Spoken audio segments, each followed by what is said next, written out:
দূর থেকে দেখছিলাম কাঞ্চনজঙ্ঘা ওয়াটারফল। কি সুন্দর! ওদের একটা ছোট্ট মার্কেট প্লেস ছিল, সেটা দেখতে দেখতে যাচ্ছিলাম। ওদের অনেক জুয়েলারি কালেকশন দেখতে দেখতে যাচ্ছিলাম। এবারে এগিয়ে গেলাম কাঞ্চনজঙ্ঘা ওয়াটারফলের কাছে। না, আর অন্যদিকে তাকাবো না, এবার শুধুই কাঞ্চনজঙ্ঘা ওয়াটারফল দেখবো। দেখবো ঝর্ণার জল, ঝর্ণার আওয়াজ শুনবো আর অনুভব করবো সৌন্দর্য। একটা ছোট্ট সিঁড়ি ছিল, ছোট্ট না, তাও 20-25টার মতো সিঁড়ি পার করে 20 টাকা টিকিটের বিনিময়ে পৌঁছে যাওয়া যায় কাঞ্চনজঙ্ঘা ওয়াটারফলের একদম কাছে।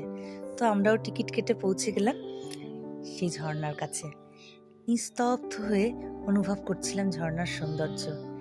দেখছিলাম এত সুন্দর, এত এত জলরাশি চোখের সামনে, কি ভালো লাগছিল। ইচ্ছে হচ্ছিল ওর কাছে গিয়ে গা ভেজাই, কিন্তু সাহস ছিল না, কারণ প্রচণ্ড ঠান্ডা জল। পা কিন্তু ভিজিয়েছিলাম, সেই স্বাদটা থেকে নিজেকে আটকাইনি। খুব অপূর্ব, খুব অপূর্ব। নিজের চোখে না দেখলে এই সৌন্দর্য বর্ণনা করার মতো না। এত জলরাশি, এত জলরাশি, এত সুন্দর তার আওয়াজ। মনে হচ্ছিল না যে ওখান থেকে চলে আসি, মনে হচ্ছিল দেখতেই থাকি আর দেখতেই থাকি।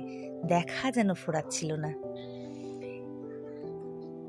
যেতে মন না চাইলেও যেতে তো হবেই। কাঞ্চনজঙ্ঘা ওয়াটারফলের সৌন্দর্য দেখে এবার আমরা পৌঁছে গেছিলাম সবুজে ঘেরা অরেঞ্জ গার্ডেনে। প্রতিটা গাছে ভরে ভরে কমলালেবু ধরে আছে। অক্টোবর মাস ছিল জন্য কমলালেবুগুলো পাকেনি বটে, কিন্তু সবুজ থাকলেও দেখতে অপূর্ব লাগছিল। আর ওই যে দেখলেন সাদা রঙের একটা স্কোয়াশ, কি সুন্দর পাহাড়ি ফুল। আর ওই যে দূরে রিম্বি নদী, কি অপূর্ব যে দেখতে, কি যে তার স্রোত, কি যে ঠান্ডা জল। একটা মানুষও ছিল না এরকম যে জলে পা ডোবায়নি। আমার মেয়ে পর্যন্ত অনেকক্ষণ জলে পা ডুবিয়ে বসেছিল। কি ভাল লাগছিল দেখতে, কি দারুণ যে সিনারি। এই ছবি কিন্তু ভোলার না। যাই হোক, অপূর্ব কাটিয়েছিলাম।